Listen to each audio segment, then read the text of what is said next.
প্রিয় দর্শক, আমরা যখন গ্যাস্ট্রিকের ওষুধ খাচ্ছি তখন এই গ্যাস্ট্রিকের ওষুধ খাইলে দেখা যাচ্ছে আমাদের হাইড্রোক্লোরিক অ্যাসিড সিক্রেশনটা কমে যাচ্ছে। অ্যাসিড সিক্রেশন কমে গেলে আসলে কি হচ্ছে, কিছু ক্যালসিয়াম অ্যাবজর্পশনটা আমাদের কমে যাচ্ছে, মানে কিছু ভিটামিনস মিনারেলসের পাশাপাশি ক্যালসিয়াম অ্যাবজর্পশনটা কমে যাচ্ছে, আমাদের রক্তে ক্যালসিয়ামের ঘাটতি হয়ে যাচ্ছে।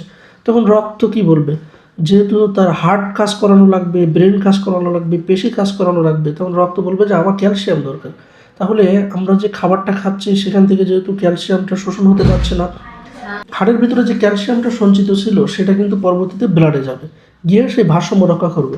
তাহলে হাড়ের ক্যালসিয়াম যদি রক্তে চলে যায় তখন কি হবে, তখন দেখেন আমাদের হাড়ের এই যে ঘনত্ব পুরুত্ব এগুলো সব কমে যাবে, বোন মিনারেলটা লস হবে।